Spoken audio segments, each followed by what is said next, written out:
Сәлем достар. Алдарыңызда британский психопат фильміне қысқаша шолу. Қауіпті қылмыскер Кейн Бёрджисті анасы қайтыс болар алдында қоштасу үшін ауруханаға алып келеді. Алайда тым кеш еді, анасы көз жұмыпты. Соған қарамастан Кейн анасының денесін бір рет көруді қалады. Қоштасып болған соң, ол күзетшілердің бәрін ұрып талдырып, артқы есік арқылы қашып кетеді. Кейн бір барға келіп тоқтайды. Кіреберістегі күзетшілер оны тоқтатпақ болады, бірақ ол бірнеше соққымен оларды жерге сұлатып салады. Сосын демалып сыра ішіп алады, өйткені алда әлі шешілетін мәселелер бар. Я тебя раньше не видела. Я редко где-то бываю. О, держу пари, ты душа любой компании. Барда отырған жергілікті есірткі сатушылар бір танысының қолын әлдебір қатыгез бұзақы кесіп тастағанын айтып жатты. Тюн есімді біреу сол бұзақыны қорқытып жібергенін айтып мақтанады. Бірақ кейін бұл әңгімеге күліп жібереді, себебі бәрі мүлде басқаша болғанын ол жақсы білетін.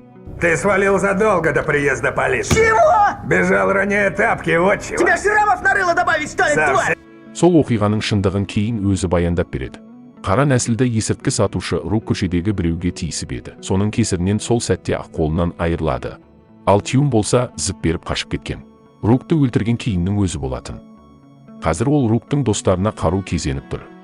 Дегенмен Кейннің басты мақсаты олар емес, олардың басшысы Линкольн Бёрджис хайп таңғалады. Кейн көп жыл бұрын түрмеге қамалған еді, ал қазір міне алдарында тұр. Как будто костер на роже развели и потушили лопатой. Кейн бардың есігін жауып тастап, оған қарсы шыққан біреудің аяғынан мылтықпен атып тастайды. Айғайлап жатқан әлгіге Кейн бір басынан тепті де талдырып тастады. Тюн болса Рукты Кейн өлтірді дегенге әлі сенбей тұр. Бірақ Кейн қолында сыйлығымен келген. Ол үстелге бір пакет тастайды, ішінде Руктың кесілген қолы жатыр. Кейн Хайтқа да өкпелі екенін білдіріп, оны бастығына хабарласуға мәжбүр етіп, оны барға шақыртады. Я получу удовольствие, когда расхерачу твою жалкую черепушку. Енді бұл баукеспелер Кейннің бетіндегі жарақаттары қайдан пайда болғанын еститін болады. 7 жыл бұрын Кейн ағасына бір ұсыныспен келген еді. Ол спорт зал ашқысы келеді, бірақ бастапқы капиталы жоқ. Сондықтан Кейн ағасы өсімқор Линкольнге жүгінеді. Мама тоже считает, что это хорошая идея. Мама? Да.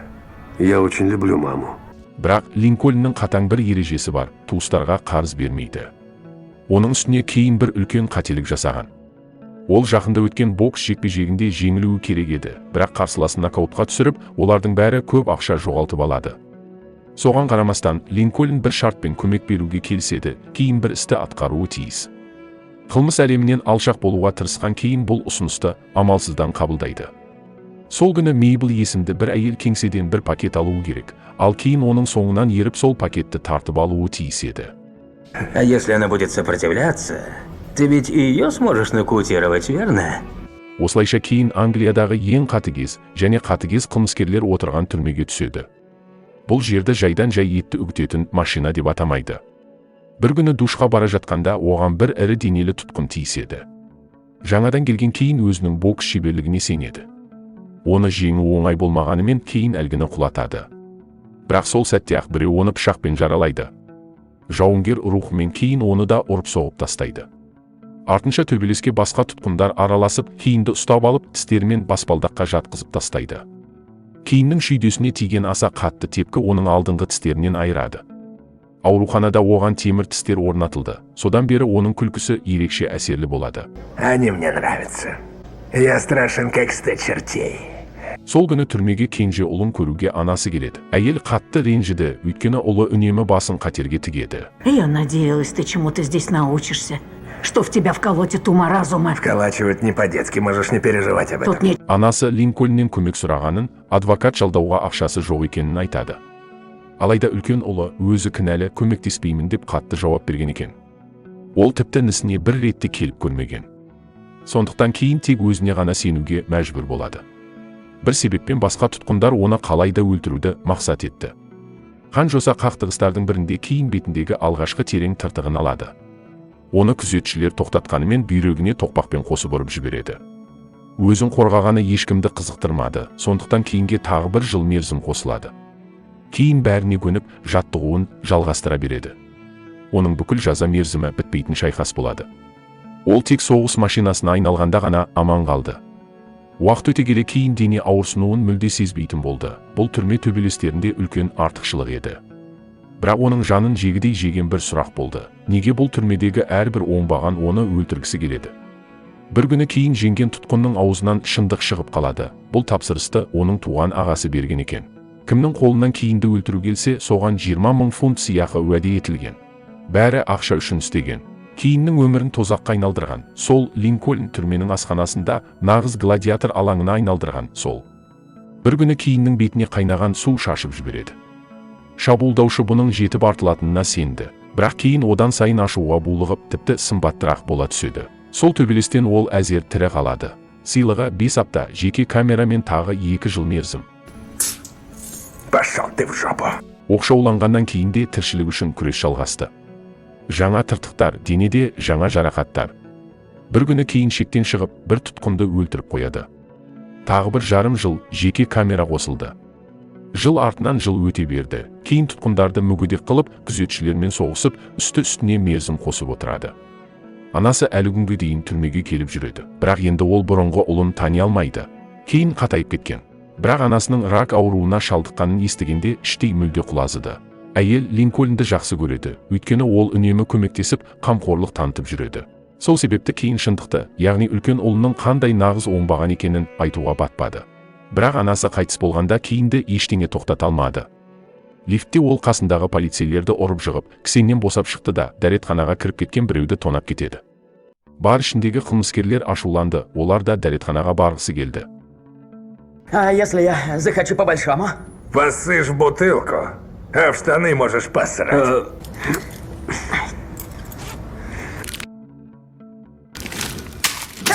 Алло, ну хватит уже позориться! Хайт осынша жылда кейін нағыз құбыжыққа айналды дегенге әлі де сене алар емес.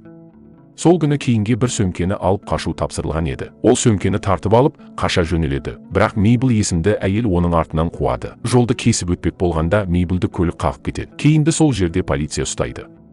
Осылайша ол 3 баланың анасын абайсызда өлімге итермелегені үшін кінәлі болып қалады.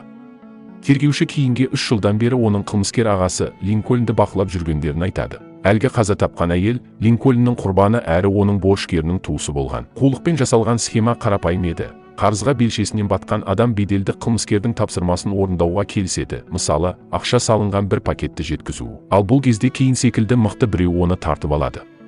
Сөйтіп, Линкольн тағы бір бейшараны өз уысына түсірген. Линкольн өзінің қылмыстық бизнес арқылы 150 адамды, яғни 150 отбасын бәрінен айырған. Ең ақылға қонымды шешім кейіннің ағасын ұстап беру еді. Бірақ боксшы тергеушіні түкке тұрғысыз етіп боқтап жібереді. Бұған ашуланған сержант оны жауап алу бөлмесіне апарып, аяусыз сабай бастайды. Кейін өзін қорғауға тырысқанда мұртты полицей одан сайын долдана ұра түседі. Сол сәтте барға Линкольн мен оның күзетшілері келіп жетті. Қылмыс әлемінің серкесі сөзді бұрмалап, інісінің миын улауға тырысты.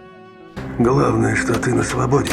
И ты пришел ко мне за помощью. Я же твой брат, мы одна семья. Бірақ кейін бұрынғы аңғал бозбала емес. Ол Хайттың басына қарай қосауыз мылтықты кезеп, барлығына қаруларын тастауға мәжбүр етеді. Кейін бала күндегі оқиғаны еске алады. Бірде ол ағасының басына ағаштың бұтағынан зәр сындырған. Енді сол ағаштың басына қайта шыққандай сезімде. Осы арада кейін аяғын оқпен атып жіберген жігіт қансырап көз жұмады. Бірақ қашқын зекке бұл бәрібір еді. Ол психопат пен қаншерге айналды. Мұндай күйге оны түрме емес, өз ағасы түсірді. Сол ағасы оның басын алған кез келген бұзақыға 20 000 фунт уәде еткен. Бәрі жалған ақпараттан басталады. Сатқын полицей Линкольнге кейін олардың бәрін сатып кетпек деп өтірік айтқан. Линкольн әлгі сатқын мұртты полицейді шақыртып сөйлеспек болған. Бірақ кейін оны бұрыннан бақылап жүріп, кегін қайтарып үлгерген екен. Бұл жолы оның қолы кісенде болмады. Сондықтан төбелес әділ өтті. Бір сәтте әлгі алып полицей балға ала қояды. Бірақ кейін оны қағып алып, сол балғамен мұртының басын жаншып тастайды. Кейін анасымен қоштасуға бармақшы болған, бірақ небәрі 20 минутқа кешігіп қалады, өйткені оны алып бара жатқан полицейлер жолай ванильді латте ішкісі келіп тоқтаған екен. Ал анасының қазасы кезінде Линкольн тіпті жанында да болмаған, өйткені оған бәрібір еді. Сол кезде Линкольн кейінге бұрынғы реніштерді ұмытып, бәрін жаңадан бастауға ұсыныс жасайды. Бірақ алданған жүздеген адамдар ше. Для меня они всего лишь очередной рабочий день, пустое место, кучка засранцев.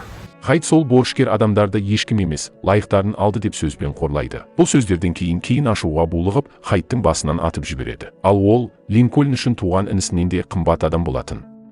Айтпақшы, кейін бұған дейін Линкольннің бухгалтеріне де жолыққан. Алғашында ол оны танымай қалады. Чтоб меня, Кейн. Что с тобой стало?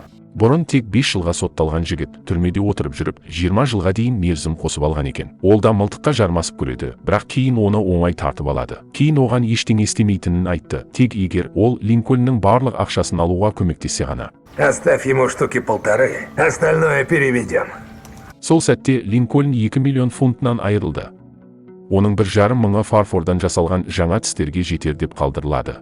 Ал қалған ақшаны кейін Линкольн тонап кеткен отбасыларға берме. Ол өзін енді құтқара алмайды, бірақ өзгелерге көмектесе алатындығына сенімді. Міне дәл осы мақсат оны аман қалуға, азап пен ауыртпалыққа төзуге себеп болды. Бірнеше күн бұрын кейін тергеушіге ағасын ұстап беруге келісетінін айтқан.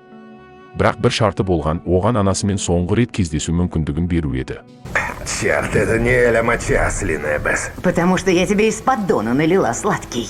Линкольннен басқа адамдардың барлығы шығып кетсе болады, кейінге олар қажет емес. Я бы ушел вообще-то, если никто не против. Сядь и завали хлебалать, Юн. Как скажешь, прости, Линкольн. Линкольн ашуға булықты, кейін мылтығымен небәрі 2 рет атуға үлгереді. Ал содан кейін аман қалғандар оны өлтіріп тастайды деп ойлайды. Сол сәтте барда тұрған әйел барменша батылдық танытып, кейіннің басына бөтелке сындырып жібереді. Соның кесірінен кейін тек бір ғана бандитті жер жастандыра алды. Қалғандары оны бөтелкелермен атқылай бастайды. Барменша жігіттеріне биталар мен басқа да суық қарулар лақтырып береді, бірақ кейін сескенбейді. Ол үшін мұндай күндер түрмедегі күнделікті өмірдің жалғасы, ал сәті түскенде Тюн ғана тайып тұрады. Бірақ кейінде онсыз да жеткілікті жұмыс бар еді.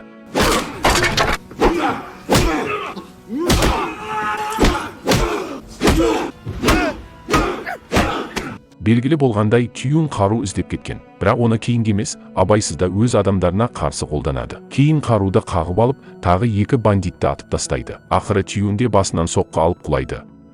Кейіннің өзі де жараланды, бірақ ол соққыға үйреніп қалған. Ашуға булыққан зек сақал мұрты қобыраған біреудің мойнынан тістеп етін жұлып алады. Әдеттегідей, төбелес кезінде біреуі оның қарнына пышақ сұғып үлгереді. Бірақ көп ұзамай шашы ұзын сол адам істегеніне өкінеді. Тағы бір батырсымақ кейінге сойылмен шабуыл жасайды. Бірақ боксшы оның қолын сындырып, сол сойылмен бет сүйектерін майдалап жібереді. Енді тек Линкольн мен қанға бөккен көріністен есеңгіреп қалған барменша қалды. Будем здоровы. Но не все. Кейін тағы бір сынған тісін жерге түкіреді. Линкольн таңғалып қарап тұр. Інісінің өз өмірін осыншалық борышкер бейшаралар үшін құрбан етіп жатқанына сенер емес. Ол кейінді қосауыз мылтықпен атып тастамақ болады. Бірақ оқ дәріні тексеруді ұмытқан. Себебі ол әрқашан лас жұмысты басқаларға тапсырып үйренген. Барменша бастығына пышақ лақтырып жібереді. Бірақ бұл оның өзіне қарсы шығады. Кейін қаруды қағып алып, ағасына қайбұрып, шын жарып жібереді. Ақыры ол бұл оңбағанмен де есеп айырысты. Кейін барменшадан болған тәртіпсіздік үшін кешірім сұрап, бір орындыққа жайғасып отырады. Линкольннің әр құрбанының есеп шотына 15 мың фунттан аударылды. Бұл қарапайым халық үшін орасан ақша. Кейін жымияды, өйткені ол барлық жылдар бойы бекер қиналмағанына көз жеткізеді. Осымен фильм аяқталады. Соңына дейін көргендеріңізге рахмет. Видеоға лайк басып, пікір қалдырып, каналға тіркелуді ұмытпаңыздар. Келесі кездескенше